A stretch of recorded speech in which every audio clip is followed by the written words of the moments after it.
Let's go to wide receiver here because once again, this is a bad bye week for so early in the season. Roma Dunze. And you saw Ollie Gordon there as well. Ollie Gordon's still out there. We like Ollie Gordon. Roma Dunze, who's been phenomenal this year in year 2, real breakout star, along with obviously his teammate DJ Moore and Cole Kmet, but then DK Metcalf, who's getting a ton of looks from Aaron Rodgers, really short area targets, making the most out of them. Drake London, Romeo Doubs, who's wide receiver 20 right now. Calvin Austin on deeper teams.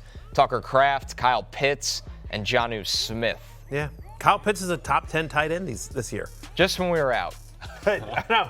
We get sucked back in. It's ridiculous. Well, playing the Commanders will do that for you, by the way. Just hey, here you go. It's also good, Penix, despite the terrible interception, at least some signs of life for the... Oh, it was his best game of his career. Yep. Yeah, he was, besides that throw, he was throwing lasers. Yep, so which bodes well. Kyle Pitts. Not as bad. I mean, there's bigger name running backs on bye than there are wide receivers, but still there is some. And then obviously, of course, we have to talk about the fact that, brutal injury to Malik Neighbors, brutal injury to Tyreek Hill. We'll get to that when we talk about the Monday Night Football thing. But even with all the players on bye, there's a chance that you're going to need a replacement for 2 of the top wide receivers in the NFL. We already know Malik Neighbors is out for the year.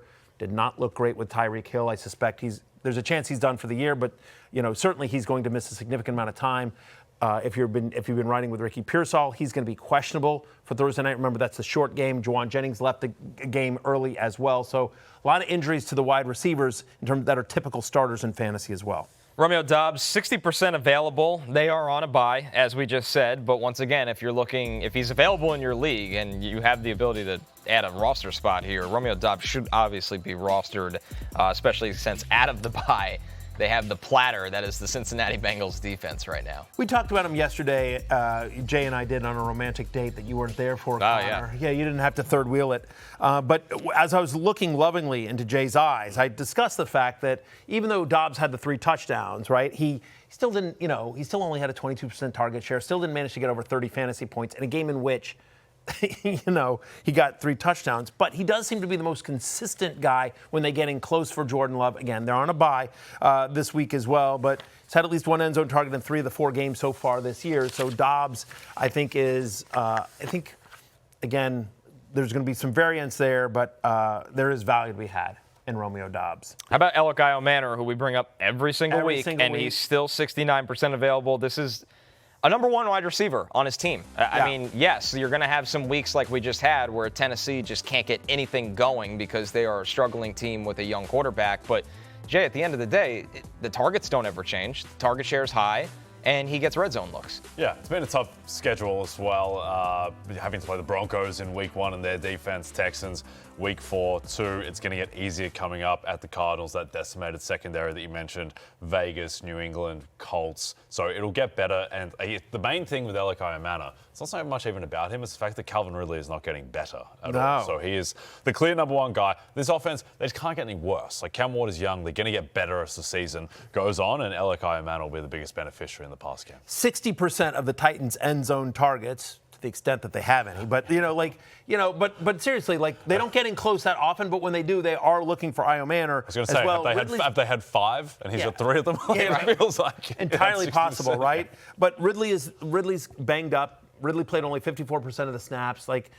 Titans are 0-4. Io Manor is the future. He's going to continue to get work. So I have him in a lot of leagues. Is Electric Io Manor the Hunter Henry of the season? Pick him up, folks. That's David B on YouTube. Way. It feels like that. We keep talking about him. I feel we've talked about Woody Marks a number of weeks. We've talked about Io Manor. Hunter Henry finally is over 50% roster. Thank God. He's finally off waivers. He's an elite tight end. I'm worried. It only took us a year and a half to get him there. Yeah. I'm worried 1 bad week though, and he's back. He's 52%. Yeah. But Hunter Henry. At least Kenyon Drake's not in the NFL anymore. Oh my goodness, that was season 1 or 2 of this show. I think it's very grim. 1. All right, our next one, Matthew, you've been hinting at this player for a long time over summer in case that Tyreek Hill was moved at some point this season. Unfortunately, Tyreek Hill is instead now injured for the season. Malik Washington, 96% available, a guy that they like those, reverses and these manufactured touches to. Now he gets a bigger role in the offense. Crazy fast. I mean, you can talk more about him from a college perspective and what he was like when he came into the league, but just on a 1-to-1 basis, he's the closest thing they have to Tyreek Hill, being able to replace Tyreek Hill in that offense in terms of the speed. You see it, they give him rushing attempts, right? They've had He's had 3 straight games now with multiple rushing attempts where they give him reverses or they try to get the ball in his hands to take advantage of that explosive speed, right? He was targeted on over 20% of his routes each of the last 2 weeks.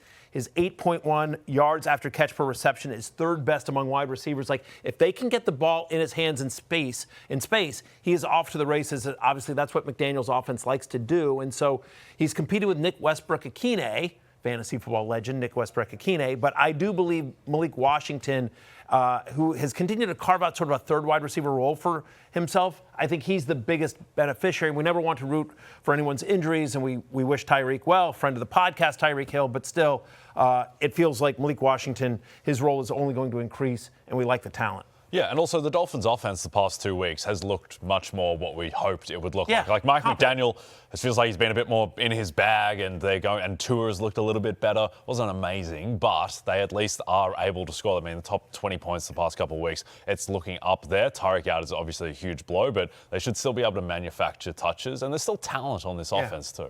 And they're at Carolina this week. Yes, which helps. Which does, in fact.